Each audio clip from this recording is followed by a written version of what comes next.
The blue light from his smartphone was the only thing keeping the shadows at bay, but it was also fueling them. At 2:17 a.m., Elias couldn't sleep, because he knew he was wasting his life. He lay motionless under a weighted blanket that felt more like a burial shroud. For 3 hours, he had been spiraling through a digital abyss of day in the life of vlogs and productivity tutorials. The irony was thick enough to choke on. He watched videos about discipline instead of actually being disciplined. His notes app was a graveyard of day 1 plans that never made it to day 2. The screen's glow masked the darkness of his inaction. He stared at the ceiling, the silence of the apartment amplified by the ringing in his ears. He was 26, working a job that felt like a slow-motion car crash, and holding on to a dream of storytelling he treated like a fragile glass ornament, too precious to touch, so he let it gather dust. He told himself he needed a better camera. He told himself he needed a niche. He wasn't waiting for the right moment, he was hiding from the possibility of failure. Eventually, exhaustion won. His eyes drifted shut, but the transition wasn't the usual descent into mindless static. Instead, the walls of his bedroom seemed to dissolve into a soft, clinical white light. He wasn't in his bed anymore. He was standing in a minimalist studio. It smelled of expensive coffee and fresh rain. Across the room, a man stood with his back to Elias, adjusting a tripod. He was staring at a ghost of a life he hadn't lived yet. The man turned around. Elias felt a jolt of electricity hit his spine. It was him, but it wasn't. This version of Elias had the same jawline, the same slight scar over his left eyebrow, but the eyes were different. They weren't darting around looking for a distraction. They were steady. He looked like a man who had stopped apologizing for taking up space. The man he was supposed to become didn't look like a celebrity, he looked like a soldier who had won a long war. "You're late," the future Elias said. His voice was deeper, anchored by a confidence that the current Elias couldn't even simulate. "Where am I?" Elias stammered, his hands instinctively reaching for a phone that wasn't in his pocket. "Is this a dream? How did you get all this?" "The studio, the gear, you actually did it." In the presence of his potential, Elias felt his excuses turning into ash. Future Elias didn't smile. He walked over to a desk cluttered with hard drives and lenses, tools of a craft actually practiced, not just researched. "I didn't get it, Elias. I earned it through 1,000 boring afternoons. I earned it by being bad at this for a really long time until I wasn't anymore.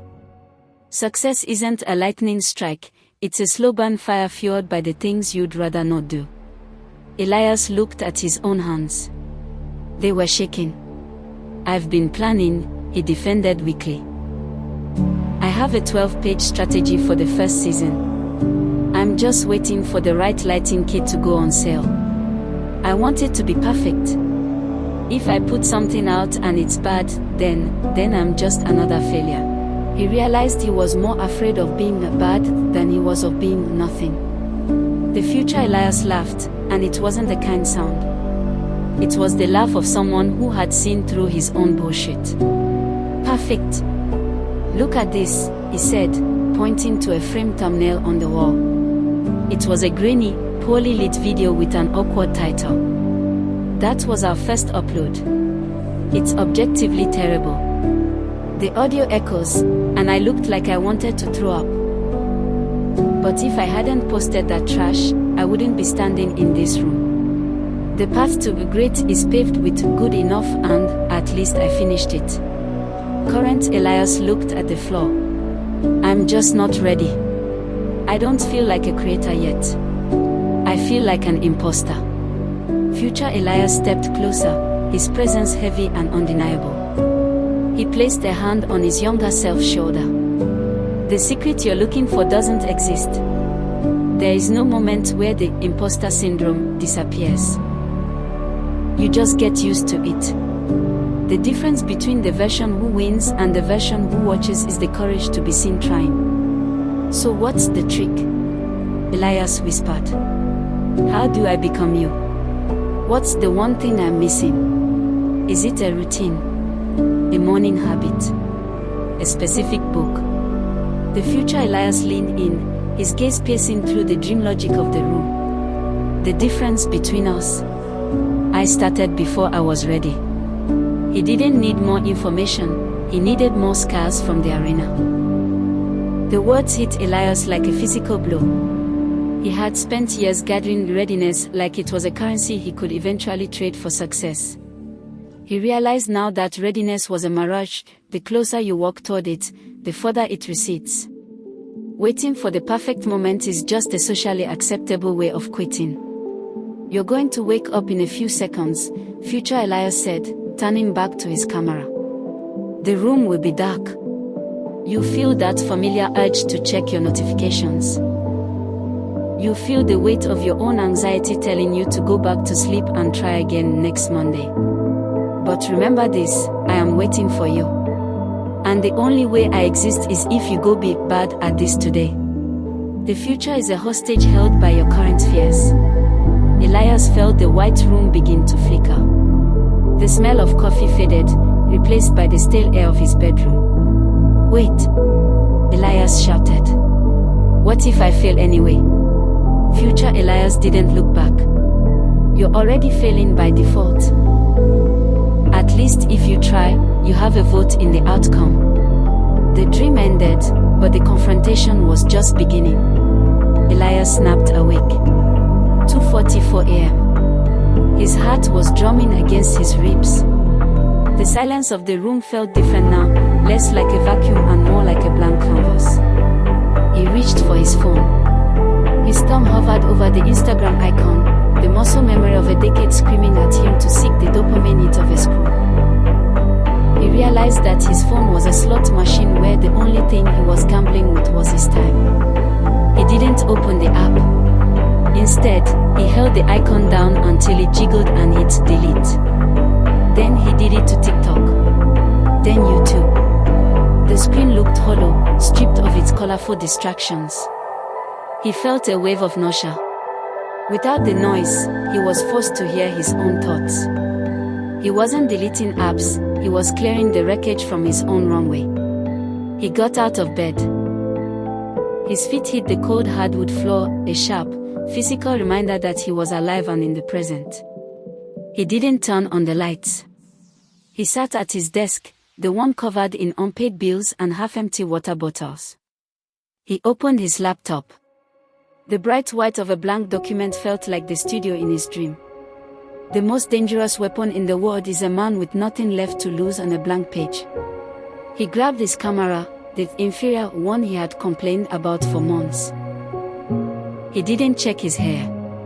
He didn't wait for the sun to come up. He propped it up on a stack of books because he didn't have the right tripod. He hit the red record button.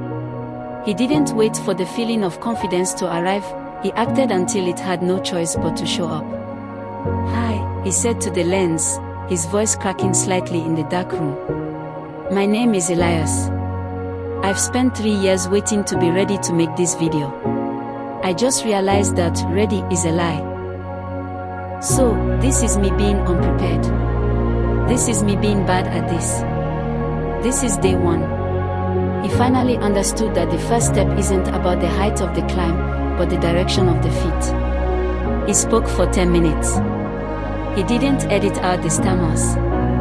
He didn't add fancy transitions or cinematic music. He exported the file. He titled it, "The Video I Was Too Afraid to Make." He hit upload while his hands shook so hard he nearly dropped the mouse. Execution is the only thing that separates a hallucination from a legacy. As the progress bar crept toward 100%, a strange calm washed over him. It wasn't the high of success, it was the relief of surrender. He had stopped fighting the reality of his own imperfection. He looked at the window. The first grey light of dawn was beginning to bleed through the blinds. The sun was rising on a man who had finally decided to meet himself halfway. He went back to bed, but this time, he didn't reach for the screen. He closed his eyes and saw the studio again, But it was further away now, less of a dream and more of a destination. He knew he wasn't the man in the studio yet. But he was no longer the man who was wasting his life. Success isn't about talent, it's about the brutal, repetitive, and beautiful act of showing up. He fell asleep within minutes. He didn't dream of his future self this time. He didn't need to. He was too busy becoming him.